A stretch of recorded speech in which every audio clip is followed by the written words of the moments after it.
नमस्कार, superfast century देख रहे हैं आप और मैं हूं आपके साथ अवंतिका श्रीवास्तव। जबलपुर से सबसे पहले एक बड़ी खबर सामने आ रही है। पूर्व बिशप पीसी सिंह के घर ईडी ने दबिश दी है। ईसाई मिशनरीज के कई ठिकानों पर भी दबिश ईडी की तरफ से। पूर्व बिशप के करीबी सुरेश जैकब के ठिकानों पर भी दबिश ईडी की तरफ से। ईडी की टीम ने सुरेश जैकब के घर पर भी छापामार कार्रवाई की। पीसी सिंह पर हवाला फेमा के तहत मुकदमा दर्ज था और सीएनआई की फंडिंग पर बड़े खुलासे की उम्मीद भी अब जताई जा रही है। धर्मांतरण में राशि का दुरुपयोग का भी अंदेशा फिलहाल है। ईओडब्ल्यू की कार्रवाई में विदेशी करेंसी भी पाई गई थी।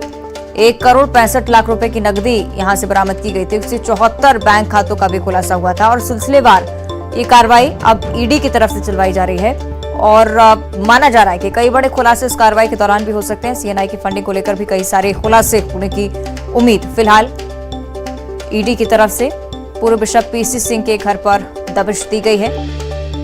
कई सारे ईसाई मिशनरीज के ठिकानों पर भी दबिश और साथ ही साथ करीबी सुरेश जैकब के ठिकानों पर भी दबिश दी गई। इससे कि पवन हमारे साथ लाइव जुड़ रहे हैं, कमरों कर लेते हैं। पवन, क्या कुछ कार्रवाई फिलहाल इस जगह पर हुई है और क्या अपडेट अभी तक सामने आ पाया है?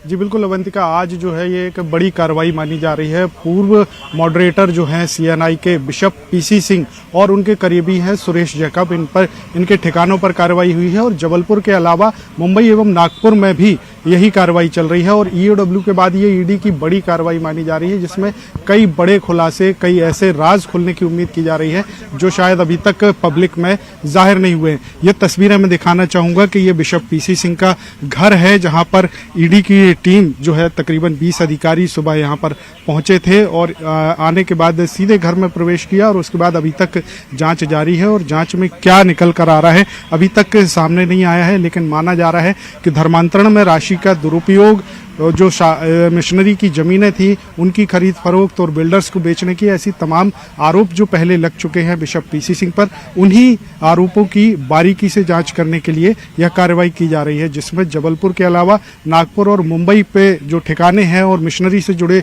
जो और अधिकारी हैं, तमाम पदाधिकारी हैं, उनके सभी ठिकानों पर ये जांच की जा रही है। और उसमें जो है क्या अभी तक सामने आया ये तो जाहिर नहीं हुआ है, लेकिन इतना माना जा रहा है कि कई और भी खुलासे हो सकते हैं जो शायद बिशप पीसी सिंह और उनके करीबियों की मुश्किलें बढ़ा सकते हैं। पीसी सिंह के खिलाफ पवन पहले भी कार्रवाइयों का दौर चला। ईओडब्ल्यू की जब कार्रवाई चल रही थी तब ये माना जा रहा था कि ईडी भी दबिश दे सकती है। ना सिर्फ यहां पर दबिश दी गई बल्कि एक और करीबी का नाम सामने है, सुरेश जैकब। क्या उसे लेकर अभी तक कोई जानकारी, कहां पर स्थित है उसका घर या दस्तावेजों में क्या कोई धांधली पाई गई है?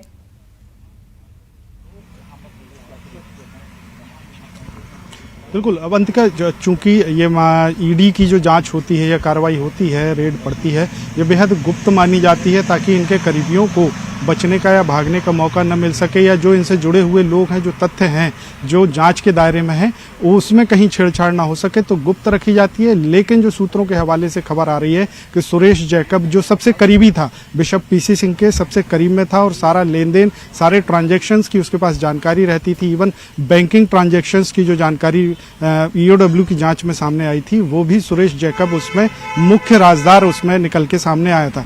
तो अभी यही माना जा रहा है कि इस पूरी जांच में जो ईओडब्ल्यू के साथ में, ईओडब्ल्यू की जांच में जो तथ्य निकल करके आए वो ईडी से कनेक्टेड लगे कि ईडी भी उसमें कार्रवाई कर सकता है। तो अभी ईडी ने कार्रवाई की है। ईडी की कार्रवाई के बाद में अभी जब तक पूरी जांच नहीं हो जाती, यानी दस्तावेजों से की जांच के साथ साथ जितने भी लोग इस पूरे मामले में जुड़े हुए हैं उनकी सभी की जानकारी सामने नहीं आ जाती है, तब तक इसके बारे में बहुत ज्यादा खुलासा करना जल्दबाजी होगी। तो थोड़ा सा हमें सब्र भी करना पड़ेगा, लेकिन ये तय माना जा रहा है कि कई ऐसे खुलासे भी हो सकते हैं जिनके विषय में कल्पना करना भी शायद संभव नहीं है। ठीक है, शुक्रिया आपका पवन फिलहाल इस पूरी जानकारी के लिए। देखना होगा क्या कुछ खुलासे फिलहाल ईडी की तरफ से सामने आते हैं।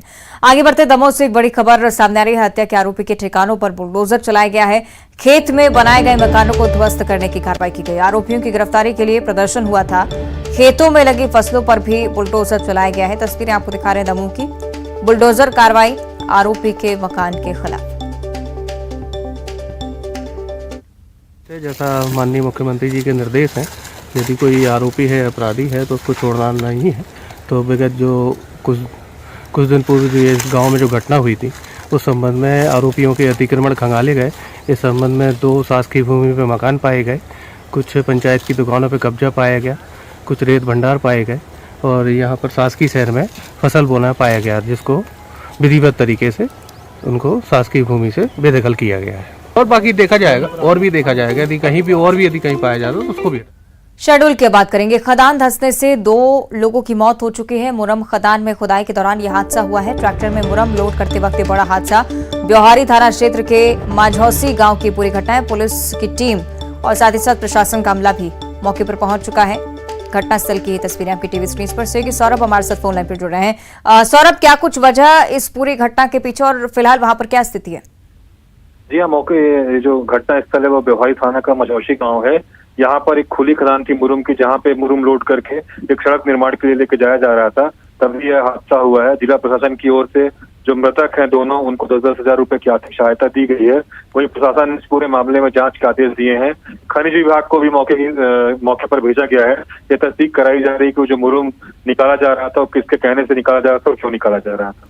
एक और चीज समझना चाहेंगे सौरभ, क्या पहले भी इस तरह की वारदात, इस तरह की घटना ऐसे सामने आ चुकी है? और जिन लोगों की मौत हुई है, क्या वो मजदूर थे, यहाँ पर ही काम कर रहे थे? जी हाँ, ये इस तरह की घटनाएं ब्योहारी थाना क्षेत्र में अक्सर सामने आती है। ये जो मुरुम का खनन किया जा रहा था पूरी तरह से अवैध था, खुली खदान थी। ये ट्रैक्टर के मजदूर थे जो ट्रैक्टर में मुरुम भरने काम कर रहे थे। उसी दौरान मुरुम का एक बड़ा टीला इनके ऊपर आ गया और ये ट्रैक्टर और मुरुम के बीच में दबकर इनकी मृत्यु हो गई है। जो ये मुरुम लेके जा रहे थे मजदूर, एक सड़क निर्माण हो रहा है रीवा से शहडोल, वहां पे सड़क में पटरी भरने काम किया जा रहा था। तो सड़क निर्माण का जो ठेकेदार है वो अवैध रूप से मुरुम निकलवा रहा था। ये आसपास के ग्रामीण है, आसपास के गाँव में रह के ट्रैक्टर में मजदूरी करते थे। ये ट्रैक्टर में मजदूरी करने के लिए गए हुए जहाँ पे इन्हें मुरुम भरने काम पर लगाया गया था। जिला प्रशासन ने अभी शुरुआती जो मदद की है, मुख्यमंत्री सहायता कोटे 10,000 रुपए की सहायता इन्हें अभी दी है। ठीक है, शुक्रिया आपको सौरभ इस जानकारी के लिए। आगे बढ़ते बात करेंगे धमतरी की। बांसवाड़ा कुकरेल में स्कूल में ताला जड़ दिया गया है। छात्रों और बालकों ने स्कूल में ताला जड़ा है। पालकों और छात्रों ने प्रदर्शन भी किया है। नया स्कूल भवन नहीं मिलने से नाराजगी अब बढ़ती जा रही है। 1 साल से जर्जर भवन में बच्चे पढ़ने को मजबूर थे। प्रदर्शन कर रहे हैं अब छात्र और परिजन भी उनके साथ शामिल हुए हैं। कलेक्टर से गुहार लगाई है। नए स्कूल भवन का काम शुरू करवाने का भरोसा भी कलेक्टर ने दिया है। कलेक्टर से चर्चा के बाद प्रदर्शन खत्म कर दिया गया। सरकार होश में आओ, होश में आओ, होश में आओ, होश में आओ, सरकार होश में आओ, होश में आओ, होश में आओ, होश में आओ। सहयोगी अभिषेक हमारे साथ धमतरी से फोन लाइन पर जुड़ रहे हैं। आप धमतरी के इस स्कूल की क्या स्थिति है अभिषेक? क्या सच में ये भवन जर्जर है और उनकी मांगों को लेकर क्या कोई आश्वासन अभी तक कलेक्टर की तरफ से? देखिए, बिल्कुल ये भवन जो है आज का जर्जर नहीं, बल्कि कम से कम 1 से 1.5 साल हो गए इस भवन को जर्जर हुए और लगातार स्कूल के गांव के लोग, कभी छात्र, कभी पालक, कभी जनप्रतिनिधि इस मुद्दे को लेकर जिला प्रशासन तक, जनप्रतिनिधियों तक जाते हैं और शिकायत करते हैं, मांग करते हैं, लेकिन अभी तक उनके हाथ सिर्फ आश्वासन ही रहा है और उससे ज्यादा कुछ बात आगे नहीं बन पाई। लिहाजा आज बच्चों ने और पालकों ने मिलकर ये प्रदर्शन किया कि स्कूलों में ताले, दरवाजे पर ताला जड़ दिया और बाहर बैठकर नारेबाजी करने लगे। बाद में धमतरी कलेक्टर खुद मौके पर पहुंचे और आंदोलनकारी बच्चों से, पालकों से चर्चा की, बात की और एक ठोस आश्वासन उन्हें दिया है कि जल्द स्कूल के भवन का काम जल्द शुरू करवा दिया जाएगा। तो कलेक्टर के इस आश्वासन के बाद फिलहाल आंदोलन को रोक दिया गया है और जिला प्रशासन को देखना होगा कि कितने दिनों में ये काम स्कूल के नए भवन का चालू हो पाता है। जी ठीक है, शुक्रिया आपको अभिषेक जानकारी के लिए। इधर देवास में मेंढकी रोड स्थित ट्रांसफार्मर वर्कशॉप में भीषण आग लग गई। देखते ही देखते आग ने वर्कशॉप में रखे ऑयल ड्रम को भी अपनी चपेट में ले लिया। इसके बाद आग ने विकराल रूप धारण कर लिया था। दमकल की 4 गाड़ियों ने कड़ी मशक्कत के बाद इस आग पर काबू पाया। गनीमत रही कि आसपास सिर्फ खेत होने से कोई जनहानि नहीं हुई। समय रहते आग पर काबू पाने से एक बड़ा हादसा होने से टल गया। तो ये तस्वीरें आपको दिखा रहे हैं कितनी भीषण आग देवास में स्थित एक ट्रांसफार्मर वर्कशॉप में लगी। धीरे धीरे आग फैलती जा रही थी। हालांकि ऑयल टैंकर को जैसे ही इस आग ने अपनी चपेट में लिया, आग ने विकराल रूप ले लिया था और उस पर काबू पाने में भी काफ़ी मशक्कत फायर ब्रिगेड की टीम को करनी पड़ी। लेकिन राहत भरी बात यही कि कोई जनहानि नहीं हुई है। वर्कशॉप में रखा सामान जरूर जलकर खाक हो चुका है।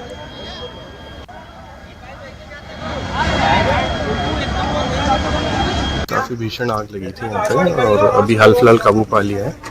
सारे अधिकारी वर्ग और सभी फायर ब्रिगेड की टीम और सभी लोग मौके पर तत्पर रूप से पहुंचे। ये आग की कॉल लगभग हमें 11, सवा 11 के वक्त में मिली है और जैसे सूचना मिली है 5 से 10 मिनट में फायर यहाँ पहुँच गई है। और ये घर था मेनकी गांव में, इसमें डीपी इलेक्ट्रिक डीपी रखा हुआ था सुधारने के लिए, तो ऑयल वगैरह भी था इसमें और कुछ कॉइल वगैरह और पेपर रोल केबल वगैरह, तो इनमें आग लगी थी। काफ़ी मशक्क़त और कम से कम 1.5-2 घंटे में आग पे काबू पाया गया। आगे बढ़ते हैं भोपाल से अगली बड़ी खबर। हाईकोर्ट के आदेश के खिलाफ वकीलों का प्रदर्शन देखने को मिला है। वकीलों ने काम बंद प्रदर्शन आज किया है। 19 मार्च तक हड़ताल पर ही वकील रहने वाले हैं। पेंडिंग केसेस 3 महीने में निपटाने का आदेश हुआ है और हाईकोर्ट ने 3 महीने में निपटाने का आदेश जैसे ही दिया, आदेश वापस लेने का दबाव अब वकील बनाने लगे हैं और इसी को लेकर आज प्रदर्शन कर रहे हैं।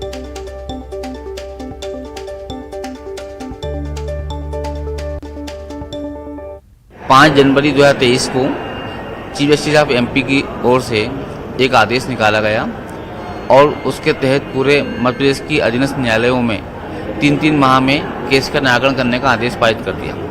पुराने पेंडिंग केस के अंदर 3 माह में जो आपने आदेश निकाला उसकी समाप्ति ठीक नहीं है, व्यवहारिक नहीं है, क्योंकि हम लोग आम जनता के लिए न्याय के लिए लड़ रहे हैं। हमने उनसे आग्रह किया कि जो आपका आदेश है 3 माह में जो निपटाना है उसके स्थान पर उसकी लिमिटेशन समाप्त कर दें। बाकी जो केस हैं उन्होंने क्या किया, 1 साल बाद 2 साल बाद लगाना शुरू कर दिए। अगली खबर भी भोपाल से ही, जहां पदोन्नति और संविदा सुपरवाइजर नियमितीकरण की मांग को लेकर हड़ताल पर चले गए हैं। उनकी मांग है कि लंबे वक्त से जो मांगे लंबित हैं उनका जल्द से जल्द समाधान होना चाहिए, क्योंकि साल 2012 से उनकी पदोन्नति रुकी हुई है। संयुक्त मोर्चे के अंतर्गत हम लोगों ने जो हमारी 20 साल से लंबित मांगों हैं उसको लेके हम लोगों ने 15 तारीख से अनिश्चितकालीन अवकाश में है। हमारी मुख्य मांगे हैं जैसे वेतन विसंगतियाँ, पर्यवेक्षकों की वेतन विगत 36 सालों से 35 सालों से जब से हमारा पांडे आयोग जब गठित हुआ था तो वहाँ से हमारे समकक्ष जो यातायात है, सब इंस्पेक्टर है, उच्च श्रेणी शिक्षक है एवं अन्य कर्मचारी अधिकारी हैं, उनका वेतनमान समान था। किंतु आज 7वें वेतनमान में वो हम 2400 में रह गए हैं, वो हमारी 3600 और 4200 है। तो हम ये शासन से मांग करते हैं कि हमें भी जो हमारी सम्मानजनक हमारा भी वेतन मिलना चाहिए, प्राप्त होना चाहिए। वेतन बढ़ा नहीं है मैम? हम लोगों का विगत 36 साल से हो गया सर। आगे बढ़ते रायपुर से एक बड़ी खबर है। खाद्य मंत्री के ओएसटी से 1 लाख रुपए की ठगी हुई है। अतुल सेठ से 1 लाख रुपए की ऑनलाइन ठगी। ब्लू डॉट कस्टमर केयर के फोन नंबर से फोन आया, चंद घंटे में ही खाते से 1 लाख रुपए उड़ा लिए गए। तेलीबांधा थाना में इसे लेकर मामला भी दर्ज करवाया गया है। बड़ी जानकारी रायपुर से। खाद्य मंत्री के ओएसटी के साथ ऑनलाइन ठगी, 1 लाख रुपए खाते से उड़ा लिए गए।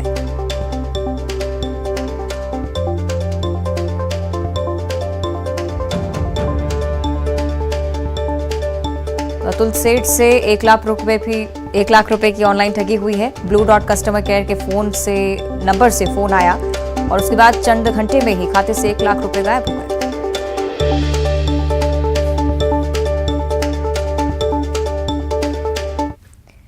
और अब चर्चा करेंगे ग्वालियर की, जहां बेखौफ बदमाशों ने एक बार फिर से खुलेआम फायरिंग कर दहशत फैलाने की कोशिश की है। शहर के घास मंडी इलाके में बाइक सवार बदमाशों ने दिन दहाड़े एक घर पर फायरिंग की।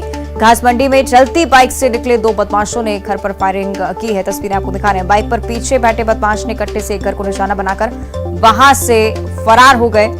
गनीमत रही कि इस फायरिंग में कोई हताहत नहीं हुआ, लेकिन सरेरा बाजार में इस फायरिंग की घटना से लोगों में दहशत है। फायरिंग की घटना सीसीटीवी फुटेज के जरिए आपको हम दिखा रहे हैं। पुलिस सीसीटीवी फुटेज के आधार पर ही बदमाशों की तलाश में जुटी हुई है। इस तरीके के जो भी ट्रेंड हैं, पहले भी ग्वालियर पुलिस ने बड़ी कार्रवाई इनमें की है और आगे भी हम करते रहेंगे। जो भी सोशल मीडिया के माध्यम से हम तक इस तरह की रिपोर्ट पहुंच रही हैं, उनको बड़ी गंभीरता से लिया जा रहा है। ना केवल थाने बल्कि क्राइम ब्रांच भी इसमें लगातार लगी हुई है। वरिष्ठ अधिकारियों के संज्ञान में इस तरह के इंसिडेंट होते हैं। जो भी वीडियो आता है उसकी तस्दीक तुरंत ही हम थाना लेवल पर करवाते हैं और उसमें हम कानूनी कार्रवाई करते हैं। इसमें पूरा ग्वालियर पुलिस की तरफ से मैसेज यही है कि इस तरीके के जो मनचले होते हैं वो इस तरीके की हरकतों से बाज आ जाए, अदरवाइज उनको सलाखों के पीछे जाना पड़ेगा और उनको दिक्कत परेशानी होगी कि तो ये कोई अच्छा ट्रेंड नहीं है और पुलिस लगातार इस सख्ती से कार्रवाई करती रहेगी। तो आपने देखा किस तरह से पुलिस की तरफ से साफ निर्देश है कि हम तमाम प्रयास कर रहे हैं कि जमीनी स्तर पर सुधार आए हालातों में, क्योंकि बदमाश बेखौफ होते जा रहे हैं। घास मंडी क्षेत्र की ये तस्वीरें आपको दिखा रहे हैं किस तरह से खुलेआम फायरिंग की घटना को अंजाम दिया है बदमाशों ने और फायरिंग कर दहशत फैलाने की कोशिश की गई है। सहयोगी सुशील हमारे साथ फोन लाइन पर जुड़ रहे हैं। सुशील, क्या कोई कार्रवाई अभी तक इन बदमाशों के खिलाफ? देखिए, ग्वालियर के घास मंडी इलाके की ये पूरी वारदात है। कल दोपहर के वक्त का घटनाक्रम है। चलती बाइक से इन दो बदमाशों ने एक घर को निशाना बनाकर फायरिंग की थी और इसमें सीसीटीवी फुटेज सामने आया है। घटनास्थल पर जो सीसीटीवी लगा था उसमें साफ नजर आ रहा है कि अवैध कट्टे से फायरिंग कर रहे एक मकान पर। पुलिस ने इनके खिलाफ FIR दर्ज कर ली है। अब सीसीटीवी फुटेज के आधार पर इन बदमाशों की तलाश करने के लिए पुलिस की टीमें जुटी हुई है। आपको बता दें कि पिछले एक सप्ताह के अंदर फायरिंग की इस तरह की करीब 1 दर्जन से ज्यादा घटनाएं सामने आई, जिनमें सीसीटीवी भी सामने आए हैं, इसके अलावा वीडियो भी सामने आए। तो पुलिस लगातार कार्रवाई का दावा कर रही है, लेकिन कहीं ना कहीं बदमाश बेखौफ जो दिन दहाड़े सरेआम सड़कों पर, मेन रोड पर इस तरह की घटनाएं अंजाम दे रहे हैं। बिल्कुल, बेखौफ बदमाशों की तस्वीरें तो हम देख ही रहे हैं सुशील, और इस बात को पुलिस भी मान रही है कि ग्वालियर में इस तरह की वारदातें लगातार बढ़ती जा रही हैं। क्या कुछ ठोस कदम पुलिस की तरफ से उठाए जा सकते हैं इसे रोकने के लिए? बिल्कुल, देखिए, पुलिस जैसे ही इस तरह की घटनाएं सामने आ रही है उसमें आरोपियों की तलाश के लिए टीमें भेज रही है। इसके अलावा सोशल मीडिया पर भी अगर फायरिंग करते हुए वीडियो अपलोड किए जा रहे हैं तो उसमें भी पुलिस की IT टीमें लगातार कार्रवाई कर रही है। हालांकि पुलिस ने अभी इसी सप्ताह की बात करें तो करीब 3 लोगों को गिरफ्तार किया है जिन्होंने इस तरह फायरिंग की थी। अब पुलिस अपनी तरफ से कार्रवाई भी कर रही है, लेकिन ऐसी घटनाएं लगातार बढ़ती जा रही है। ठीक है, शुक्रिया आपका सुशील जानकारी के लिए। बात करेंगे सिवनी के धनसौर की, जहां अंग्रेजी शराब दुकान के अंदर कर्मचारी से मारपीट का वीडियो सामने आया है। बताया जा रहा है कि वीडियो में दुकान का मैनेजर ही एक कर्मचारी को डंडे से पीटता नजर आता है। देखिए तस्वीरें आपको दिखा रहे हैं। रुपयों के गबन का आरोप लगाकर मैनेजर मारपीट करता दिख रहा है। हालांकि अभी तक पुलिस के पास मारपीट की शिकायत नहीं पहुंची है पिटाई का ये वीडियो, लेकिन सोशल मीडिया पर तेजी से वायरल हो रहा है। और प्रधानमंत्री आवास योजना को लेकर बीजेपी आज राजधानी में बड़ा आंदोलन करने की तैयारी में है। मोर आवास मोर अधिकार को लेकर बीजेपी आज विधानसभा का घेराव करेगी। प्रदर्शन में बीजेपी के सभी दिग्गज नेता शामिल होंगे। आंदोलन को लेकर बीजेपी प्रदेश अध्यक्ष अरुण साव ने कहा है कि विधानसभा घेराव में बीजेपी के 1 लाख से ज्यादा कार्यकर्ता होंगे। अरुण साव और ओम माथुर ने कांग्रेस पर भी निशाना साधा है। तो आपको बता रहे हैं कि इस तरह से एक बड़े स्तर पर प्रदर्शन की तैयारी बीजेपी लगातार कर रही थी, जिसका जमीनी स्तर पर अब सीधा उदाहरण देख पा रहे होंगे आप किस तरह से नारेबाजी की जा रही है। 1 लाख से ज्यादा कार्यकर्ता यहां जुटेंगे, ये दावा लगातार बीजेपी की तरफ से किया जा रहा है।